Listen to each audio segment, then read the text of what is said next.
Hello and welcome to today's webinar titled Best Practices for Grading and Analytics, How to Focus on Teaching by Grading More Effectively.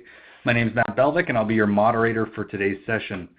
All participants will be in a listen-only mode. To ask a question to today's speakers, please use the chat QA pod located in the bottom left-hand corner of your screen. I'd now like to introduce you to our first speaker for today, Steve Smith. Steve is a senior sales and marketing professional with over 25 years of experience in the document management, print, and imaging industry, and current director of strategic marketing at Ricoh Canada. Today, Steve is responsible for leading a cross-functional team focused on product and services innovation and for establishing value-added solutions portfolios for key Canadian vertical markets, including education. Without further delay, please welcome Steve Smith.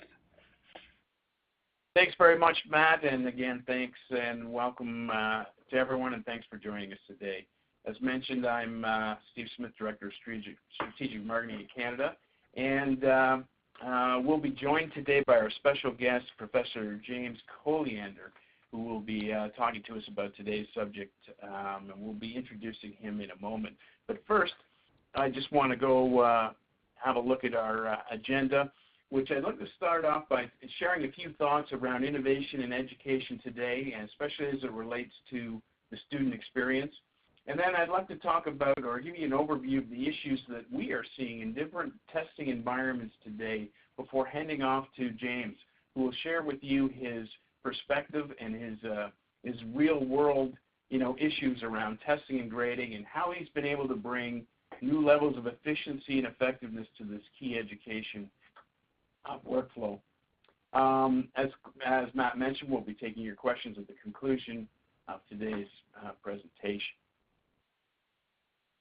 So just to begin with a quick survey, who's with us here today? If you could vote for us and let us know whether you're an instructor, a department chair, you're part of the teaching and learning staff, IT staff, administrator, or other,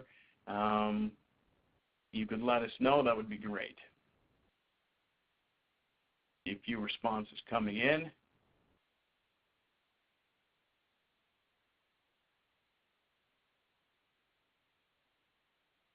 We'll give it just another minute and we'll close the poll.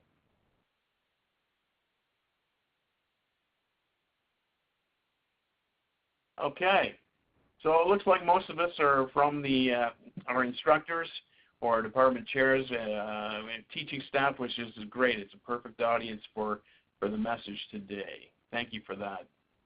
So in thinking about education innovation, I think as many of you know, education has historically been very resistant to change. But today that's changing. Today the education industry is becoming increasingly an arena of business and technical innovation. In the last 2 years, we've seen record levels of investment from venture capitalists in this space. This indicates to us in a significant degree that there's a confidence that technology will play an important role in solving the challenges facing the education industry today. While educators have long been looking to technology to reduce costs and to drive efficiency, today they are increasingly looking at how technology can enhance competitive advantage, support emerging business models, and improve upon the student experience.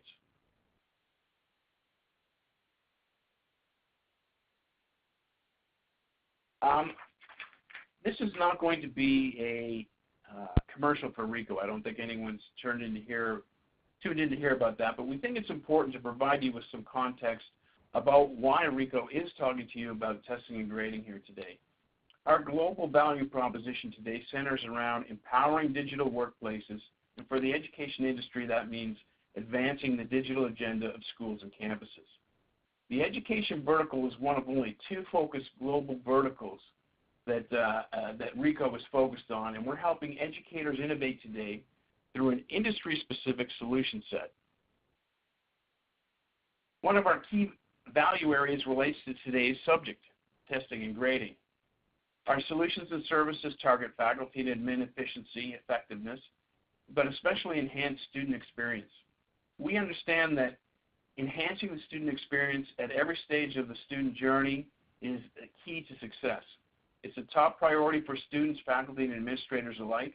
And as the education ecosystem expands and competition for students intensifies, Attracting and retraining students has become a key focus of the educational institutions everywhere.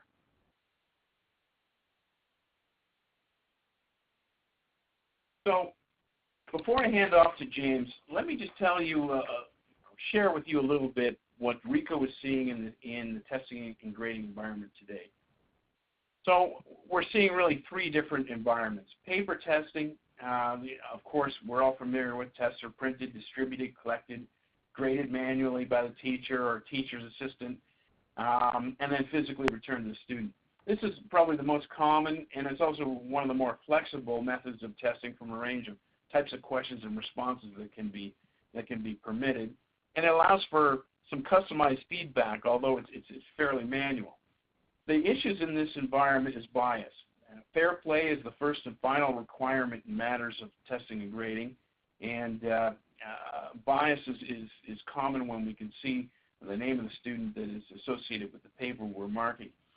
Remarking requests. This is really a form of cheating where students can add to test the answers and lobby the teacher for a higher mark, after the fact.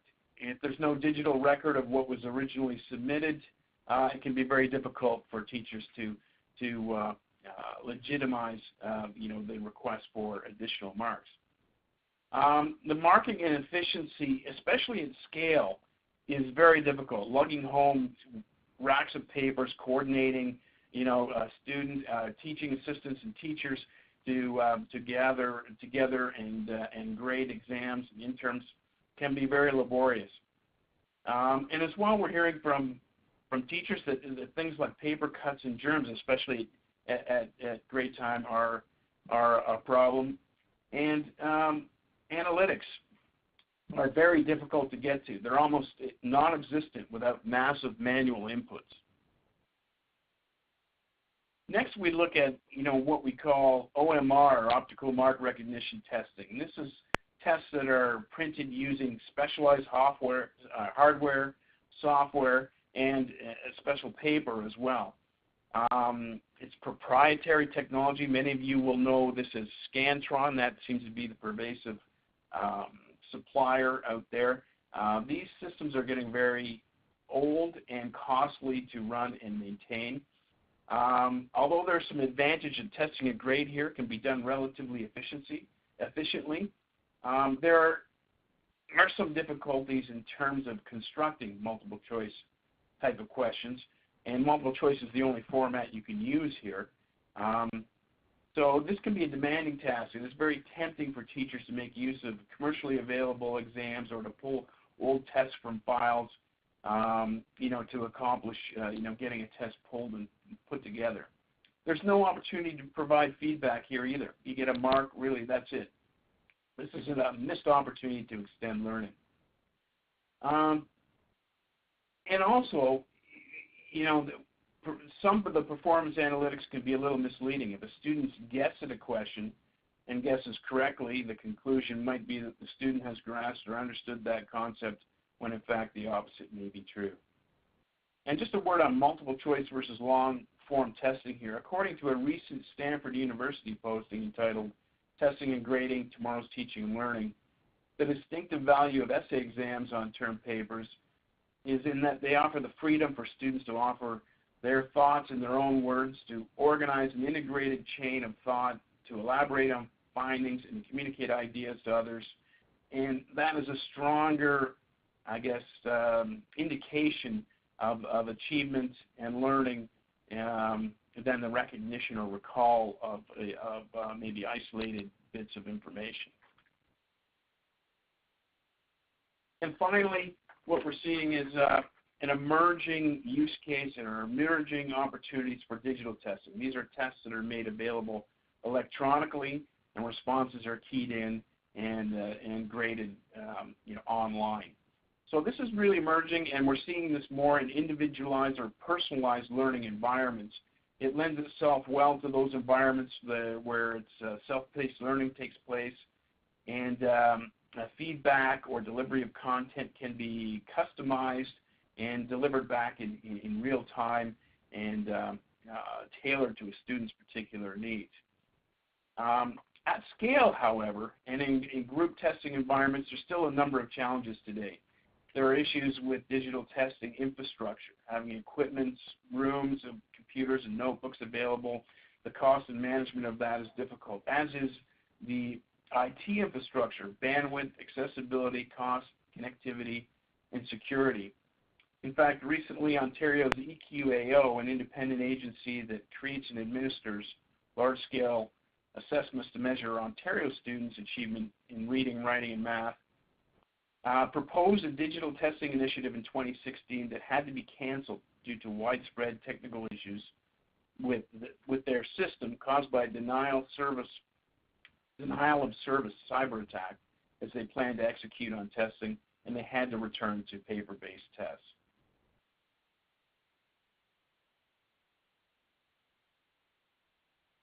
So let me introduce to you now our guest speaker. In 2011, faced with the daunting task of grading 5,000 exams by hand, each 14 pages long, for the Canadian Open Mathematics Challenge, Dr. James Colliander, at the time a University of Toronto math professor, figured there had to be a better way. As is typical in mathematics, the exam questions required handwritten answers. This meant the exams had to be graded all 70,000 pages by skilled volunteers. Like many of his peers, James struggled to balance the need to provide students with quality feedback and the time it took to mark paper-based exams. Driven by the desire to teach more effectively, he set out to improve the way paper-based exams are graded. Here now is Professor James Colliander to share with you in greater detail his story. Thanks a lot, Steve. It's really nice to be here and to join a group of educators and to share some insights into providing feedback to students. In my case, in the situation that Steve just described, I have this philosophy that guides everything I do with respect to being an educator. And that's really that there is a human-to-human interaction. Education is a process by which often older people who may have more knowledge interact with and share ideas and criticism and constructive feedback and encouragement with often younger people, the learners who are the students. But in my case, when I had this Canadian Open Maths Challenge, or when I'm teaching in a large multi-section first year or second year class, I sometimes find myself frustrated where I can't provide the guidance and the feedback at scale. If I have 1,000 exam scripts and I want to provide feedback to all of the students in a meaningful way, it becomes overwhelming. And so, there's this pressure to move towards multiple choice, or there's a pressure to try to design questions that can be graded really easily. And I feel like this is doing a disservice to the core human-to-human exchange between instructors and students. And so that friction, if you will, inspired me to think of a new way to perform grading that's beginning to generate some improvements to learning outcomes, while at the same time improving efficiency and delivering enriched feedback to students. So maybe we'll just pause quick for another poll question. I'm curious about the reaction of the audience. How many of you have carried stacks of paper exams for grading between your office and home in the last 5 weeks?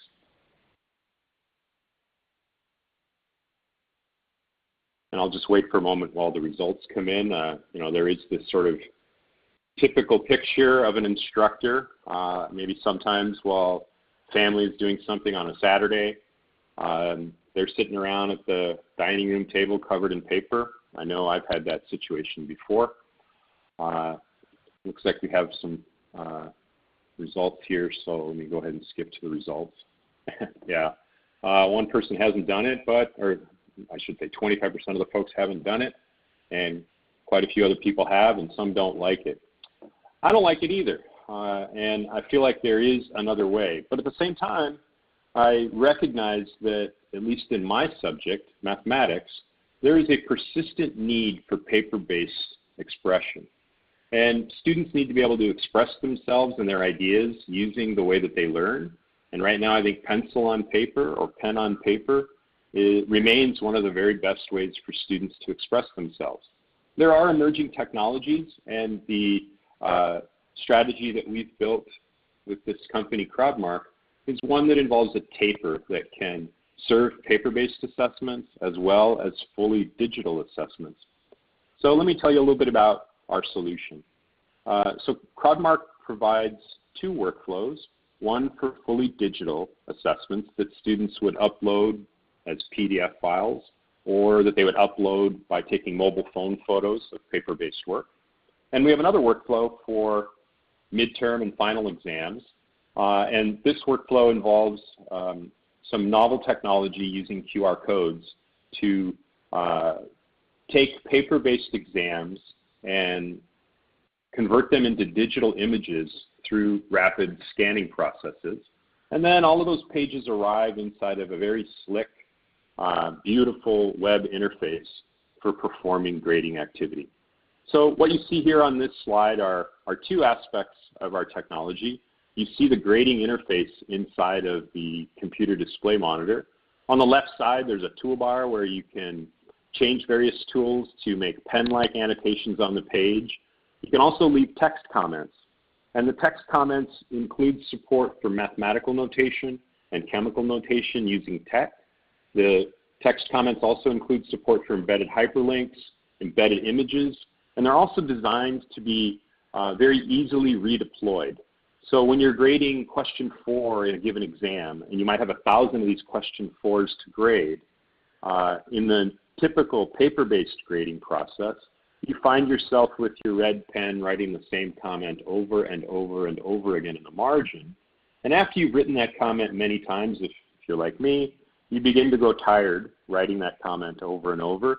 And so it could be that the students who happen to have their booklets in the bottom of the pile begin to get less feedback because you're just kind of tired. With Crowdmark, there's a very elegant cut and paste style feature where you can very rapidly share that feedback. We've also designed things so that these rich comments can be shared within the grading team. So the lead instructor can write some very rich feedback on a subset of exams and then share that feedback with teaching assistants that are helping with the grading challenge. Then those teaching assistants can place the very rich comments that were written by the lead instructor as guided by the lead instructor. And what we're seeing through this process is much, much richer feedback coming to students than they typically receive in paper-based grading. We also have a mobile device that's helping to boost academic integrity. It's a way to take attendance during the writing of an assessment and a way to associate student identity to the booklet on which they're writing in a very streamlined way. It surprised me, but I did learn through launching this company that many universities are struggling with students who hire someone else to write their exam for them, and then you have this stunt double that comes in and writes the exam. So the Crowdmark Exam Matcher app has the capacity to integrate with student identification card systems at your university to allow for a different level of identity confirmation at the time of an exam. The Crowdmark workflow also gathers all of this data on a question-by-question basis, whereas in the typical paper-based grading process, when grading is all done, there's a data entry step where some poor soul has to enter all of the total scores into a spreadsheet. And because data entry is costly and expensive, it sometimes means that they only enter the total scores rather than the scores on a question-by-question basis. The digital process of grading naturally secures and captures all of that data in a very granular way, which generates new insights, especially in multi-section courses.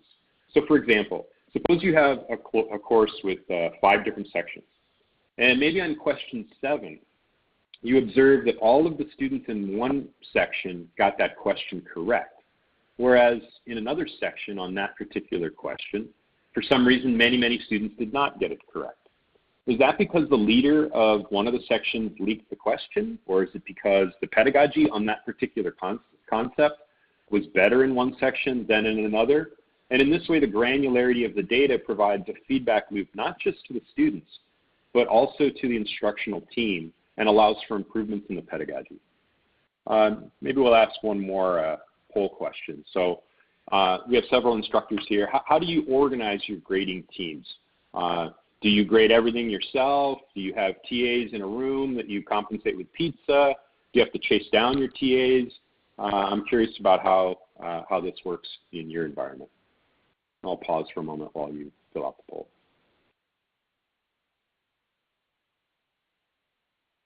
So I know in the past I've had many grading sessions where we all get together and have pizza, and I know that some TAs have families, and sometimes grading sessions take place in the evening, and that can be a challenge. One of the advantages of this online grading process is that the grading can be monitored remotely by the instructor. So yeah, we have several people that do all of the grading themselves. I do all the grading myself when I'm in, certainly in smaller classes like 3rd and 4th year courses. But when I'm teaching really large courses like I've done at U of T and I do now at UBC, I end up working with a team of graduate students, in some cases advanced undergraduate students. And in some cases in paper-based grading, one of these TAs may make a systematic error across many, many, many exam questions. And then resolving that is difficult when all of the booklets have been returned to the students. With the Crowdmark workflow, we retain all of the paper-based images, and those paper-based images also allow us to review the grading by the TA. And if there was a systematic error, it's very easy to go back through the process and fix it. So in this way, you have better accuracy, better consistency, as well as oversight on the grading process. So let me just highlight some of the efficiencies from the perspective of an instructor or from the perspective of a university. So Crowdmark has been deployed, and I'll show you a list of some of our customers later, but right now more than 20% of the full-time undergraduate students in Canada are served by Crowdmark. And anecdotal information as well as peer-reviewed research by the mechanical engineering folks at the University of Toronto have validated that Crowdmark generates an incredible productivity gain, up to 4 times speed in terms of comparing with the traditional grading workflow. And that time savings also is coupled with the fact that the evaluated exams and homework and lab reports and so forth are getting that evaluated work back to the students in a much faster turnaround time. I see Sarah asked a question. So 22% of the full-time undergraduate student population in Canada is currently served by Crowdmark. And in the U15, it's closer to 32% among U15 universities. Thank you for your question, Sarah. So there are also new ways to organize grading teams and improve collaboration. It allows for people to perform their grading even when they may be on a research trip. So you can grade anywhere you have access to the internet. So if you happen to have your final exam on December 18th, but you'd really like to fly out east to be with family or fly out west to be with family, but your grading team has to convene on the 20th or the 21st of December, that can be extremely inconvenient. And of course, your TAs may want to return home as well. So the ability to perform the grading in a quick way, anywhere, anytime, is also a really key benefit. As I highlighted before, the ability to use mathematical notation and embedded hyperlinks allows you to enrich the feedback that you deliver to students.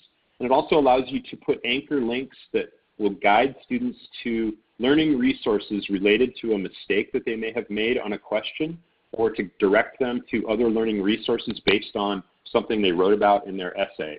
Although I'm a mathematician, I have been very pleased to see that Crowdmark has been used across the entire campus. So we have use in philosophy and religious studies, across all kinds of engineering and the sciences. We've got heavy usage in economics departments and psychology departments as well. This ability to organize and tally and monitor the scores with a computer is also improving accuracy. Even the math students that I work with as TAs make mistakes in arithmetic, and the computer doesn't make those kind of mistakes. we generate this granularity of the data.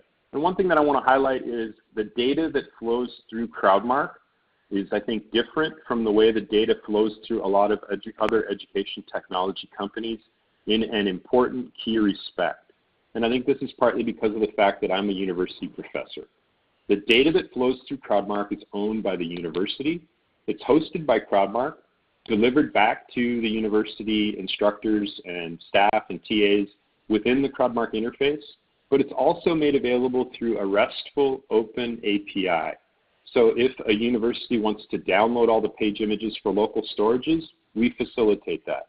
If the university wants to develop accreditation programs for engineering or for other professional programs by leveraging the stored data generated by Crowdmark, we're ready to work with you to make that happen. So we are not in any way monetizing or trying to bring in a third party to do something with what we consider to be your data. It's your data, and we make it available to you for your use inside Crowdmark as well as outside Crowdmark, if you wish. From the perspective of a student, Crowdmark generates some really important benefits as well. So exams at the University of Waterloo, for example, that were previously returned to students in 10 to 15 days.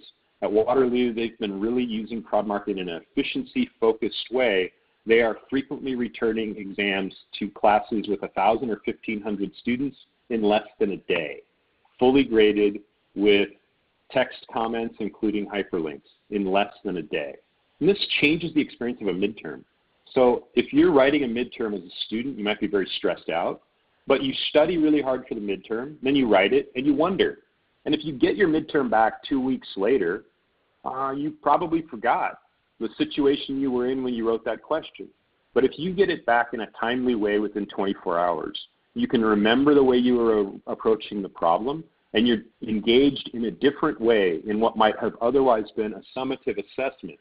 So the timeliness of feedback in many ways converts summative midterm assessments into formative events, and this is changing things for students.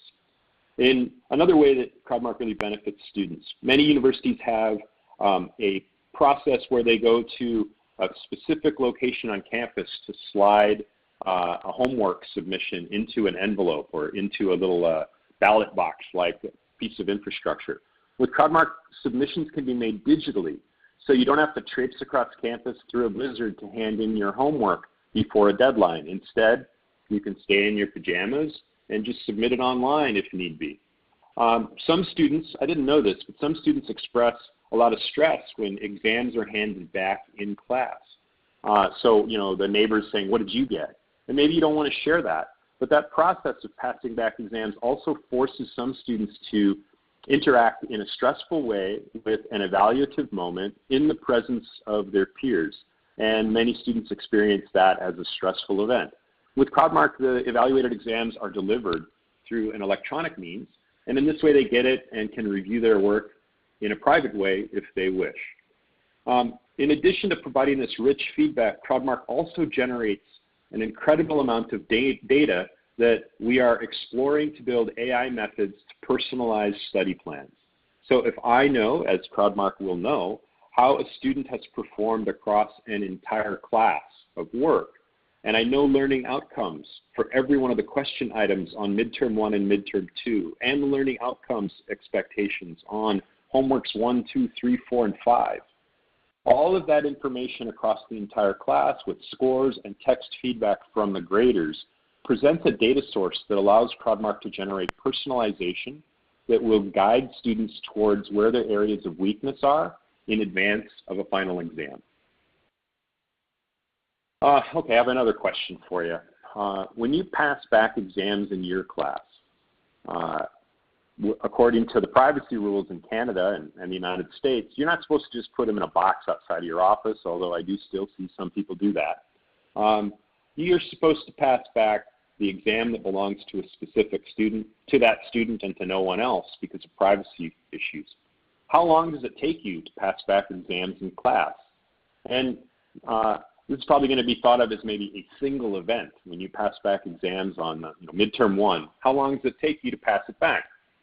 And then, just thinking that through, if you were to pass back midterm 2 or a quiz, at a certain point, the number of minutes of class time that you invest in just passing back paper is a chunk of the total class time interaction. So I'll move on to the results. So some of us are spending 15 minutes, others of us are spending 45 minutes in a class to return exams. So that's a chunk of time. You know, there's only so many weeks in a semester, and with Crowdmark you have a digital process to return assessments outside of class time. So in some sense, Crowdmark allows you to buy more instructional time than you normally have. So here's a graph to show you some of the usage patterns of Crowdmark. We have right now in our database just under 15 million pages graded across the entire user base. We measure the grading time. So we know how long each TA has graded. We know how long each instructor has graded. We know how long it takes to grade all the question 3s and so forth. And if you measure the total amount of time that we've had people inside of Crowdmark, there's more than 80 person years of grading that has been measured. And based on the productivity gains that Crowdmark generates and has been measured in this peer-reviewed research, we've eliminated maybe 300 person years of inefficiency through the launch of the platform so far. You can see that the pages are growing pretty much on all key performance metrics. Crowdmark is doubling every year. Maybe just I'll conclude with a list of some of our customers. We have wide usage across Canada, and we have some exciting developments at the University of Auckland, considerable usage at Hong Kong Polytechnic, and a lot of usage in the United States as well. I welcome your questions, and I'm very grateful to you for spending some time with me and with Steve to learn more about Crowdmark. But please feel free to fire away with your questions. And I also invite you to reach out and reach out to us or to Steve or to Matt and set up a demo. I would love to have you come in to a demonstration. What we typically do in a demo is we can do it virtually or face-to-face. We can invite a group of your colleagues together to come to a room, introduce them to the process of creating an exam or a homework on Crowdmark, and then show people how they could grade an assessment live during the demo. And when that happens, usually people want to try this out, and then things move faster. So Sonia's asking if the slides can be shared, and I'll leave that up to Matt and Steve. But thank you all for your attention. Yeah, the slides will definitely be shared, and you'll also be receiving a recording of today's session alongside it. If there's any other questions, please feel free to send them through. We've had a couple come through over the course of the presentation, so I'll just read them aloud now. James, could you just comment a little bit more on who owns the data and what Crowdmark's strategy is around privacy? Sure. So Crowdmark is a Canada-hosted, so it's hosted on Amazon Web Services in Montreal. The data that flows through Crowdmark is complicated. So an instructor writes a question, a student writes a response to that question, maybe a graduate student teaching assistant provides text, comment, feedback, and scores, and all of that data is convened through the interactions that take place in a course convened by a university. And that makes the artifact of all of this data very complicated. Who owns it? And so Crowdmark's strategy is that data is owned by the university that convened the class, and the university's regulations around the instructor's ownership of the question and the student's ownership of their response, it's all managed by the university. So the data is stored in a database and hosted on Amazon Web Services, and we expose that data for interaction through the Crowdmark interface to the university stakeholders that want to interact with it. But we also make that data available in a web accessible form. And some of our university customers are interacting with the raw data and building up their own dashboards for, say, streamlining the evaluation of cohorts or programs for, say, engineering accreditation. So the data is owned by the university and made available to the university in various ways. With respect to privacy, Crowdmark uses the state-of-the-art approaches to try to protect student identity information and to ensure the privacy and security of the data. That said, there is nothing on the internet that is 100% secure. And so we do all we can to make things as secure as possible, but we see this as something that is never fixed. It's something that requires continuous improvement. And every time we launch a new university customer, there is a workflow, usually called a privacy impact assessment, that we go through with the university, which often is, I think, viewed by technology vendors as an adversarial interaction with the university, and we take exactly the opposite approach. We look at every interaction around privacy and security with our university customers as an opportunity to improve, and we welcome those discussions. So thanks for your question, Matt. Awesome. Another question here from Joshua.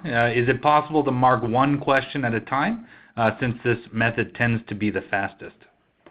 Yes, so Crowdmark is designed for stripe grading, as some people call it. So if you had one TA that was assigned to grade all the question 5s, then it's a very easy workflow, and what you get is a question 5, and then another question 5, and then another question 5. So it is exactly organized around that kind of fill my head with short-term memory around grading all the question 5s.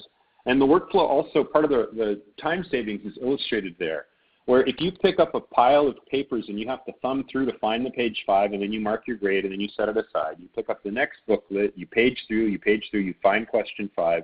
All of that paper touching each takes a couple seconds.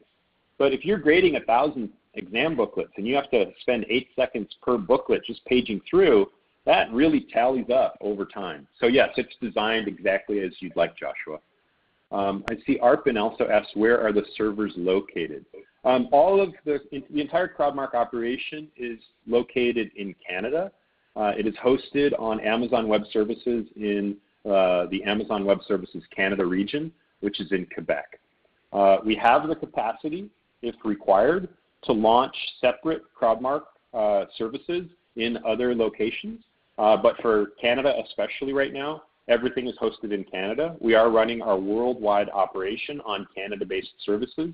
We've had some requests from European customers for setting up a similar instance at the Amazon Web Services Ireland instance, but we have not yet set that up. It's all in Canada at the present time.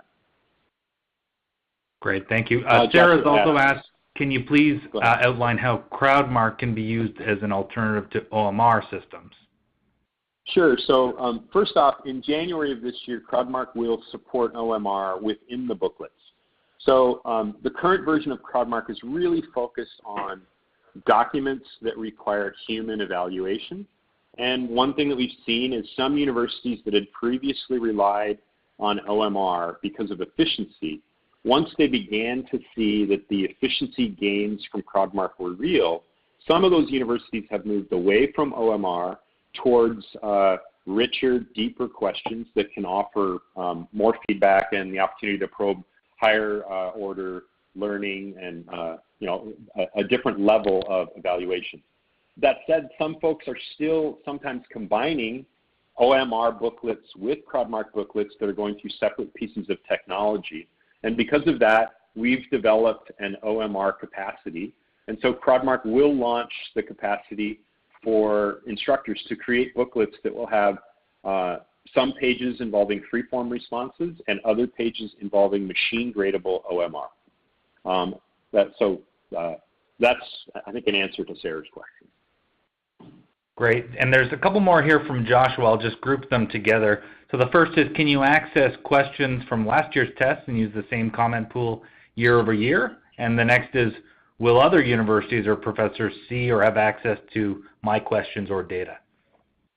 Great questions. So the first question is, we do not have these pools built up yet. We're looking at that. We certainly have the data and could potentially allow for recycling of questions and recycling of comment libraries. That's capable based on the data, but we have not built up the user interface to do that. But we are thinking about it, and we are talking with some of our users about that capacity. And the other question, no. Right now, we do not do any sharing. We do not have any intention of doing any sharing right now. If we were to allow sharing of questions, this would be through a very explicit mechanism, through sort of a Creative Commons licensing, an open education resource alignment strategy. But right now, we do not offer any shareability. So the only people that would see questions that you pose would be your students, your co-instructors and TAs, and if requested, the Crowdmark support team would be able to see your questions. Other than that, the questions are not shared in any more general way. Great, thank you. Well, thank you. That's all the time we have for questions today, but please feel free to reach out to us if you have further questions following today's session. This webinar has been recorded and will be sent out to the group following today's event, along with a copy of the slides. Steve or James, any closing comments? No, just I just wanted to say thanks again. Yep. Ditto. Thank you all. Great. Thank you, everyone.